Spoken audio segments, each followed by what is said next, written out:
For the record, I want to say welcome to 10 Minutes with Tamara. Yeah.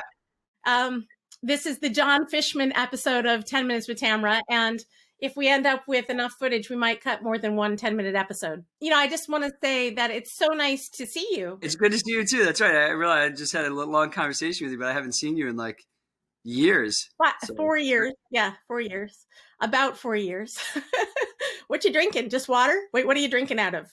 I am drinking out of my little Phish tour mug thing here. Is it a stainless steel bottle? It is. Well, tip up. Let me see the bottom. Uh-oh. Okay, so that looks like a leaded sealing dot to me, but it's under a sticker. So you're okay unless the sticker falls off the bottom. Really? Yeah. And the reason I know about that is because there was a baby bottle made with the same construction. And the baby bottle had a leaded sealing dot, but they had a bottom cap, and babies would throw the bottle and the bottom cap would come off and the lead would be exposed. But bottles like that, the bottoms don't necessarily come off. But Hydro Flask is the only brand I know that consistently has a lead-free sealing dot. Not that it matters. I mean, you know. It does matter. This lead crap everywhere. Oh, my God. It doesn't impact the user experience of the bottle to have lead in the sealing dot unless the lead is exposed. And the only case where it was really particularly egregious where the lead was exposed was with its brand of baby bottles that so many parents had. And I think I discovered that in 2017. And we contacted, or maybe 2016, and we contacted the company and they said that they had gotten rid of the lead, but then we bought some of those bottles as late as 2018 and they still had lead in the sealing dot. So companies aren't being forthcoming about that sort of thing. But if it's in an adult water bottle, it doesn't really matter. And I remember something you said to me once when we were staying in that hotel in Vermont together. We were staying in a hotel at the same time. I was there with Len and we were doing that speaking engagement. And I had tested the garbage buckets, the pails in the hotel rooms. And they were galvanized zinc that was really high lead. And I remember you saying, yeah, but who's going to lick a garbage bucket? Well, it's a legitimate question, but the answer would be little children crawling around. Yeah. Yeah. So that's the thing is these things aren't meant for children, but you never know when children are going to get their hands. For me, I mean, I've been known to lick the occasional garbage bucket. I mean, you know, why not? Why not? Sometimes you just think to yourself, why the heck not? But that actually brings me to a question that I just thought of. Like, we never tested your vacuum. You found lead in your central vac. Yeah. We know that. But you play a vacuum on stage. Oh, the vacuum. Well, you know, Tamara, I think it's too late for me anyway. I think the damage has already been done.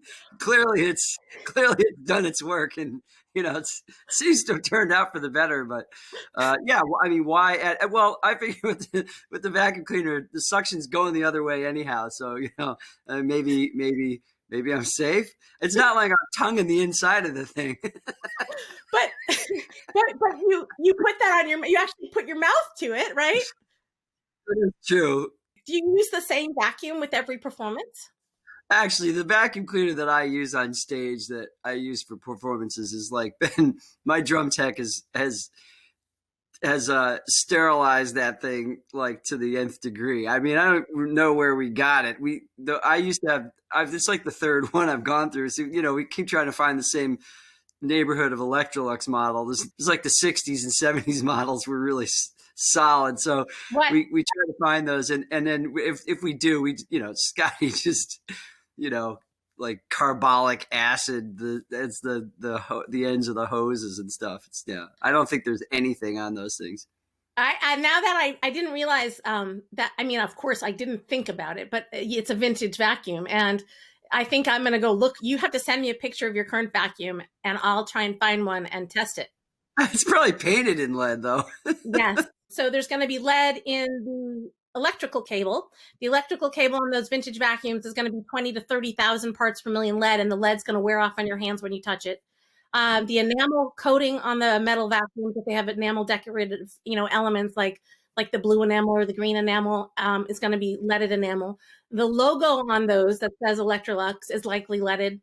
And any hosing that is non-metal is going to be probably leaded plastic, because the way they got the plastics to be supple back then was they added them to a lead bath, and there's lead in the plastic. I mean, I think it's maybe unlikely that the part you put up against your mouth is leaded, but if it was leaded, I don't know, we'd I think maybe some kind of epoxy sealant, which is probably equally toxic.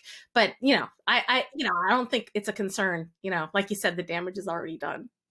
I'm so glad that the one part of the vacuum that I use that touches my mouth might not have lead. Yeah, right, exactly. But who plugs it in? Did your tech guys plug it in? Is it plugged in when you? I've never seen you play the vacuum, so I don't know. Sorry. Yeah, no, it's plugged in there. It's kind of lurks behind my drum riser there, and it's all plugged in and ready to go in case of emergencies. Tell your tech guys to wash their hands after plugging it in. That'd be I will. I asked some people what questions I should ask you, like I did before. Okay, yeah, fine. Yep. Shoot. This question is from Lindsay Witt. She said, "What is your favorite fan group, and why is it Mama Ragers?" Well, to be honest, for the most part, I don't stick my head into the groups proactively, because it'd be kind of like like if you could stick your head into a room where everybody was talking about you, and you could kind of you could hear what everybody was thinking and saying about you and stuff. I think that's some sort of form of self-torture. Yes. Yeah. I don't know why anybody would want to do that to themselves. So I just stay clear of all that shit for the most part. Well, the correct answer is Mama Ragers. Okay, Well, you were supposed to say it was the loaded. Mama Ragers. One question that came up a lot from a couple of the readers that commented was, how has your foray into politics impacted your life? It was a good experience. I mean, I would maybe go back to it. It was a good experience. I liked being on the select board. I liked it was a lot like being in a band in a lot of ways. You kind of subjugate your ego for the greater good.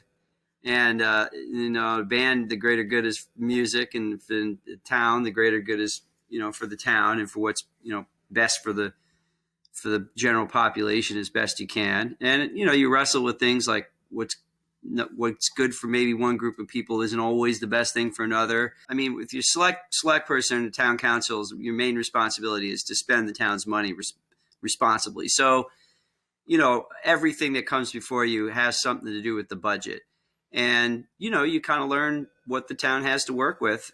And actually, lead did come up a little bit because there's an old historic building here that there had been a lot of debate about what to do with it. 20 years ago, it would have just been a straight up conversation about, well, what's it going to take to haul the thing off there or burn it where it stands? Have it be a practice burn for the fire department or something like that.